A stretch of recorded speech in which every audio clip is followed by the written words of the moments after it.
Tarkov is back, baby. In my opinion, this is the best wipe they've had since I started at 12.9's launch. It's so good I've got returning friends that haven't played in a year or two, and brand new friends picking up the game. The recoil rework is phenomenal. The armor changes are good, with a couple of small fixes needed, and once Ground Zero gets its spawns fixed, it'll be a solid learner map. And so with everything being great, I thought I'd talk about some of the things they need to fix before 1.0, and since last time I made a video about how much I love the game during its lowest point in community sentiment, now I'm making a critique video whilst we're in a golden era. Old Tarkov is dead. Long live new Tarkov. Wow, let's give it up for the most beaten dead horse. Hey everybody, this guy says Tarkov's audio sucks. See? Everyone knows already. But for real, if you've played this game for a while, you'll know that the vertical audio of Tarkov is scuffed. Even on our third audio system being base Unity, then Steam, and now Oculus, there are still glaring issues with places like dorms, bunkers, and any place with complex vertical geometry. In a game so reliant on audio cues for every interaction, be it opening your inventory, aiming down sights, or just checking a mag, the lack of sound generation at specific places or moments, as well as a split between what one player can hear and another, are far too high. And unfortunately, we can't do anything aside from give proper feedback about broken areas, and ensure that you are playing with binaural audio on for the best chance at clear audio direction. The issue is one BSG has to tackle on their own, be it through another audio processing engine, a rework of audio occlusion zones, or a third mystery option I'm unaware of as a non-game dev. But there is one thing they could do to standardize what is already an unbalanced system: remove headphones. Now hold on, before you go and start typing out your 10-paragraph essay about how I'm wrong, please understand that Tarkov's headsets are inherently unrealistic. Headsets when firing guns are for the user's ear protection, and not for letting you hear a pin drop 70 meters away. I mean seriously, how can Comtac headsets let you hear someone who is 70 meters away? I personally believe that the system should either be removed or reworked. Removal would be a harsh answer that would bring up questions about balancing hearing for everyone, especially when you factor in the perception skill. But for the rework, if you fire a gun inside a building, it can be incredibly concussive in real life. The reverberation of the shots can cause ear strain at best and permanent hearing damage at worst. Gunshot average decibels is around 130 to 140. With this chart, you can see it's on the highest end of sounds you can experience, including the fact that repeated exposure to loud sounds over 70 decibels can damage your hearing over time. So why not factor that realistic aspect into the gameplay? Headphones should act similar to their real-life counterparts. Instead of complete volume level boosting with some EQ, it should be ear protection. Say that there's an indoor fight between two people in 3-story dorms. One has ear protection and one does not. The CQB nature of the place and the gunshots firing off should rapidly cause a concussive and ear-ringing effect to the one without ear protection. The one with protection will be fine, as they have a headset providing its real-life purpose in negating some of the intense volume. Hearing distance shouldn't be based on what headset you purchase. It should be standardized and to an extent affected by the perception skill. Perception used to be more broken, but now it gives 0.3% per level up to 15% at max rank. While some of the leveling skill bonuses in Tarkov still give me the heebie-jeebies with how powerful yet under the hood they are, this one is mostly negligible based on skill, situation, and game knowledge. Since point 14 and the snow, people have said that the range between headsets has been lessened, and that would be great if so. But unfortunately, there's not really been a clear and proper testing for it, especially considering snow's sound is loud, and has changed the way stealth encounters go. Once snow leaves, we can do our proper method testing. Headphones should be used to mitigate damage and disorientation caused by gunshots, and not to give superhuman hearing. If they continue to have an albeit nerfed, but still different EQ pattern for how they sound, I would be completely fine with that. It would be nice if they reduced the background noise sounds, like wind and rain, that can get really loud sometimes. But as I've stated, guns are really loud, and that should be respected with headphones that exist to protect your hearing. And as a side note, unrelated to Tarkov, if you go to gigs or raves that are loud, I implore you, please take care of your hearing. Foam earplug slugs negate some of the damage from a loud sound system, and you can even get cheapish moldable ones online so they affect the audio quality less. This is from someone that their ears were still ringing 3 days after a Death Grips concert. Whilst I got lucky that time, I might not be again in the future. You only get one chance to preserve your hearing quality. Once tinnitus strikes, it can't be undone. But aside from that foreboding warning, let's go on to our next section: tutorialization, accessibility, and obfuscated mechanics. Alright, we've got another dead horse to beat here. Tarkov is hard to get into. It's got so many systems and mechanics that all play into each other that barely get an explanation, if at all. They've said there will be a single player tutorial at 1.0, but up until that point, there really needs to be a way to see basic game mechanics listed, without having to go watch up to an hour of explanations on YouTube. I believe the handbook that is currently used for listing items is basically useless. It doesn't really serve a purpose other than seeing what items you've identified. I'd personally suggest that Tarkov takes a page out of Marauder's handbook, Marauders being another early access extraction royale, and on the menu they have a handbook, except instead of listing items, it's game mechanics and some small tips and tricks. Having a text format in-game, even if it's an info dump, would be heaps better than people having to go to the wiki or a YouTube tab. You could even have videos at the top of each page showing what's going on in-game to help visually identify the mechanics. For example, the medical system. Whilst more complicated than in other games, it's relatively simple once you know what a light or a heavy bleed is. But when me and my friends first started playing, we didn't know that there was any way to fix blacked out limbs for the first 50 hours. But this leads on to another problem. The fact that there are mechanics that the active community knows about that feel like BSG doesn't want you to know about. I mean, come the fuck on. Why are damage and penetration numbers available for ammo in Arena, but not in the main game? These are vital stats to know for setting up a loadout, yet we're expected to either know them innately, or to read a wiki. Or even worse, a third-party website that embeds streams to amp up viewer count on a stream that would usually get low traction. I see what y'all are doing. And even then, if we're talking about new player accessibility and how to understand mechanics through gameplay, some of the extractions just don't make sense. Not everything needs to have a big flashing light saying extract here, but as I mentioned in my previous video, some of the extracts are just plain invisible to people unless you've gone on third-party sites. Ground Zero did a great job of this by having in-level maps listing them, and obviously that can't be applied to every other map, but making them as obvious as Emercom Medical or Nikotani Basement is a great step in terms of new players looking for a landmark and going, hey wait, I remember seeing something like that. Also, since they've done an in-level map for Ground Zero, do one for interchange please. A lot of my new player friends get quite lost in it if they don't have a third-party map up.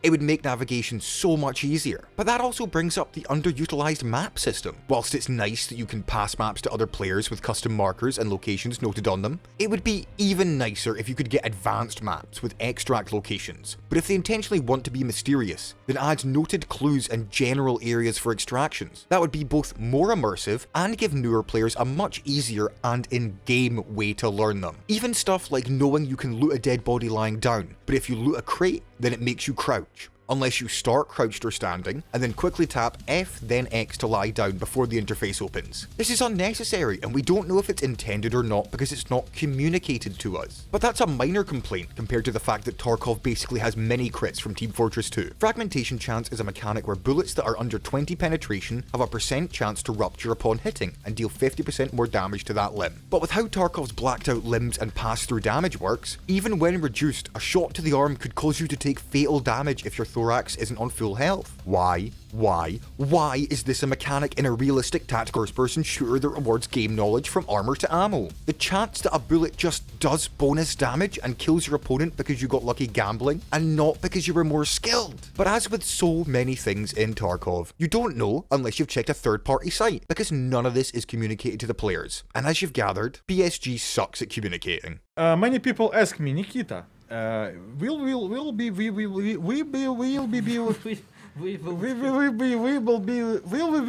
the blin. Today I will play labs.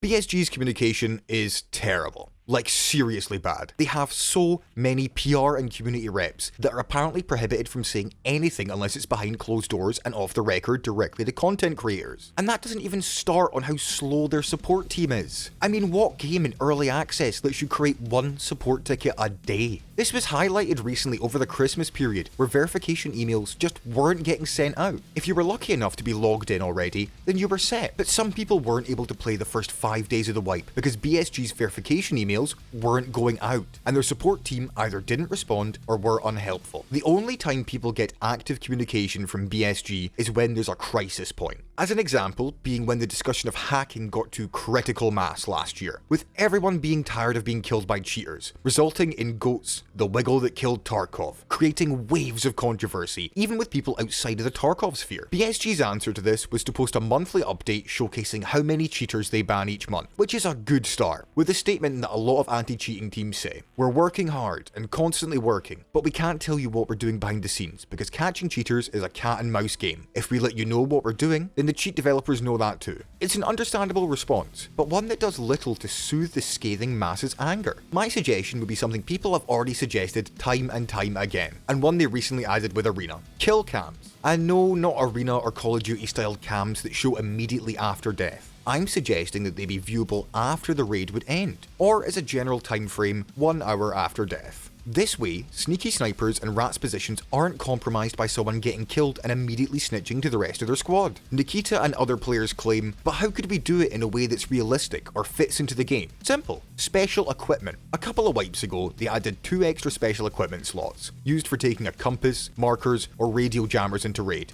without losing them when you die. Call it a helmet cam or just a black box, but if you have that in your special equipment slot, you should be able to go to either the Rest Space TV, or to give it a slightly higher barrier to entry, Intelligence Center Level 1, and then 1 hour after the raid you can go to either of them and watch the player's POV of the raid to understand how they play, both helping you understand how you died and letting you see if before killing you the person was acting sussy. This feature could also be expanded to let Tarkov content creators finally have free cam whilst viewing the replay. This would be amazing for Tarkov content, elevating the cinematic potential this game is already drowning in, instead of forcing people to use.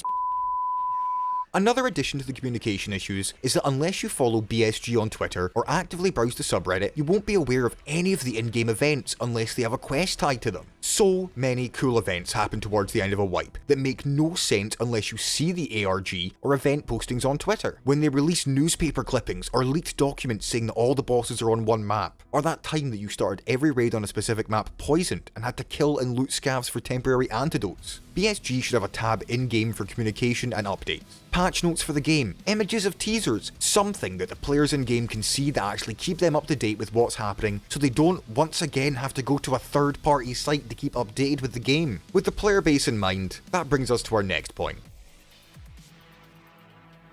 The player base for Tarkov is so ridiculously huge for a game that was originally meant to be a niche audience, with the game getting 300,000 plus concurrents at the start of wipes, and the implications of millions of players owning the game. Everyone from pro FPS players to dads with 6 kids, 3 jobs, and 5 minutes a day to game come to Tarkov. This creates both a difference in the many playstyles that occur, like the obvious ratting, chadding, and extract camping, but also a difference in how feedback is handled and given to the developers. In my first wipe in January 2021, I was active in reading the posts on the subreddit. I wanted to learn all about the game, tips, tricks, whatever I could get my hands on, and whilst I got a small amount of that, the largest portion of subreddit discourse was just bitching and moaning. A good chunk of it was justified, but getting to your 100th, does anyone else feel like cheaters are a big problem? Or, actually, I think BSG should cater to the tactical games I like instead of the mixed warfare it currently is, posted a week and it starts to feel like Groundhog Day. Except instead of it being a town repeating the same day, it's Gravy Seals LARPers crying whose closest experience to a firearm is the airsoft gun their mother doesn't like them having in the house. This is mostly a joke. I live in Scotland where you can only own firearms for hunting, and even then, it's got to be legit. But I have fired a gun, so checkmate. But what I'm saying is that when BSG looks for feedback, the method of delivery by the community is terrible, filled with unhelpful rants, rage-fueled bias, and a semi-justified sense of tiredness with going through this cycle again and again. If you're going to give criticism or feedback, it needs to be clear, concise, and preferably with photo or video evidence if applicable. A prime example of this is Veritas, who whenever making feedback or suggestions appropriately gives footage, balanced opinions, and detailed explanations to help the developers understand better. His video essays on Tarkov, its mechanics, and some of their subsequent problems are fantastic. I know that this is rich coming from a guy making a video to mostly complain, but I'm complaining about a game I love, that I don't treat as a way of life. And for every suggestion, I'm also trying to be as transparent as possible and suggest possible fixes. It's good that we talked about the community here, because once again, I'm about to piss off a whole bunch of them. Yet again, please hold your pitchforks until the end. And please be aware, I own the EOD edition. I'd like to give you a scenario. 2 level 1 players on ground zero, both familiar with FPS games, but both new to Tarkov. A 50-50 on skill. One has an AVS plate carrier rig, tier 4. The other has a PACA, tier 2. Both took unmodded M4s that came with their initial stash, and both have M855 by default. Assuming a case of the new player gun shakes and unfamiliarity with Tarkov's movement and gunplay, they both start firing center mass right at the other, hoping to get as many shots in the chest as possible, so they at least hit something. The player with the AVS fires into the PACA, and because M855 has a pen value of 31, it immediately passes through, damaging the other player for every shot. That other player though? Well, with the same round to go through the AVS rig, that's a 13.3% chance for the first shot to pass through. Once again, I can already hear the, just aim for the head or the legs. This is a situation that I've literally experienced this wipe with my new friends that have joined. One brand new standard account comes into contact with a 300-hour EOD account. The new friend obviously has the new player shakes, and the EOD account seems to be of average skill. The new player put 9 bullets into the other's chest. The EOD only put in 5 before killing the new player. The other response I'll receive is, well, once the EOD loses it, they're on the same field. Yeah, aside from the second tier 4 armor the EOD is also given, and the increased stash space so you can be more profitable on runs, and then the larger secure container so you both risk less and gain more on raids. I think instead of calling it pay to win, it's more accurate to say pay for advantage. How that advantage is used is one thing, but there is both a looting, gear and trader advantage to start. One of my new player friends that started this wipe said something incredibly apt about this situation. You can argue how pay to win it is, but you can't argue that it isn't. And in my previous Tarkov video,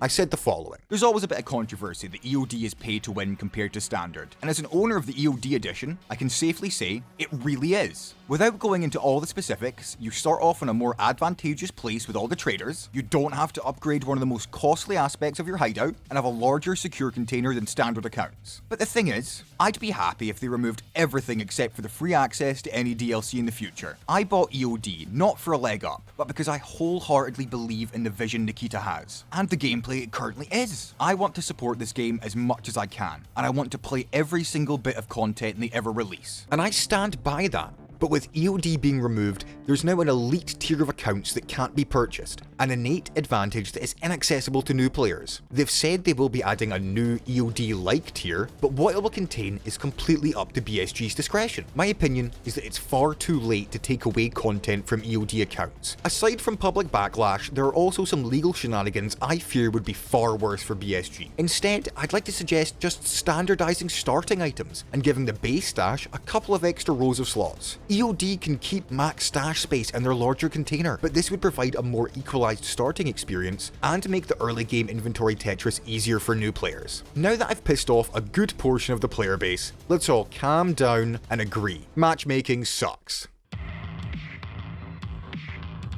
The final dead horse I shall beat is that Tarkov gets in its own way too much. You die and have to re-gear. Re-gearing has been made better with the preset system, so shout out that great quality of life. But you spend a few minutes arranging your items, getting your gun kitted, proper ammo, etc., and then you click load into raid. Getting into raid could take at minimum 2 minutes if it's fast, and everyone in the lobby is playing on an SSD. Or at maximum, you could get like 10 minutes or even more. Tarkov has no gear score or player level matchmaking. So why does it take so long to find a match for a game I know has such a large player base early wipe? Even with the trick of selecting all your low ping servers on the launcher, it can still take 5 minutes for me to find a game solo. You go into a raid, get a bad spawn, and get killed by someone you can't see. Spend 2 minutes re-gearing, 5 minutes in queue, loading, and then repeat. It's why Arena can be so fun if you have a balanced lobby, because it's round after round of straight gameplay, without any loading getting in the way. Although Arena progression is inherently flawed and can become incredibly tedious when you're matched against players you literally cannot kill with the ammo in your gun. But for that ramble, I'll leave a link to Veritas's great video with solid suggestions about how to fix Arena progression. Scav matchmaking times are generally to be expected. Everyone becomes a loot goblin rat at the start of a wipe, and so more people scav than do PMC raids. But the case of solo scavs taking longer to load than in a group is strange. Surely it's easier to fit a single scav into an in-progress raid than a group of 3 or 4 players. If I'm on my own, I'll get into a raid with about 20 or 30 minutes left, but as a group of 3 or 4 will spawn in with 40 minutes left and have way more of an opportunity to fuck over PMCs that are just trying to do their tasks. It's a minor one,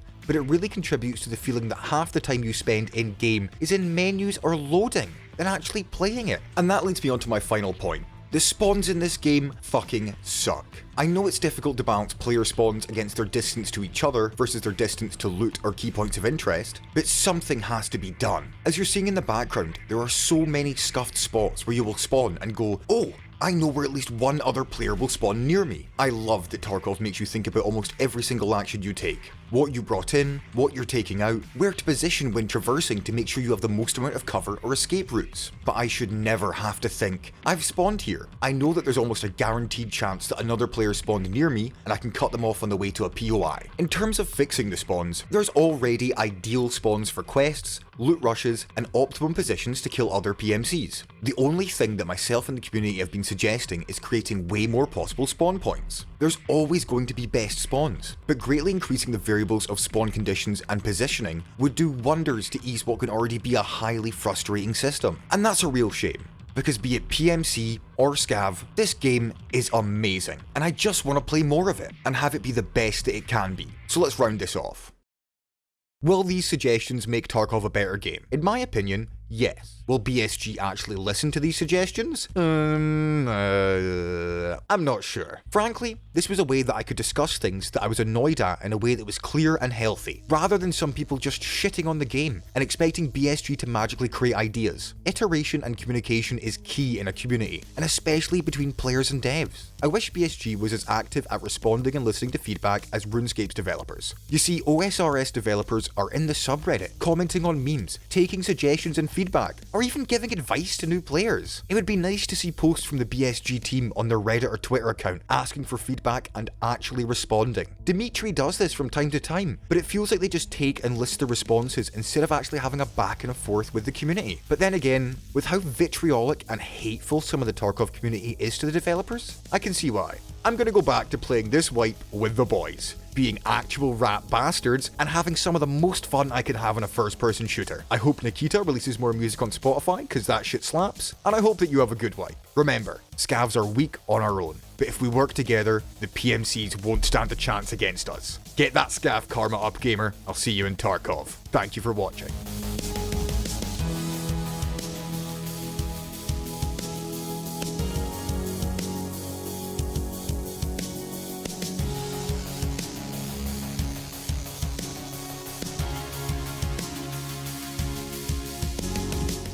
Don't you fucking kill him, he was friendly to us. What did he Sonny, say? I'm 4 out of 5, dog. I don't care, he was nice to us, don't... No, he was friendly, man. Why would you fucking... I was 4 out of 5, dog. Oh my god, you're evil.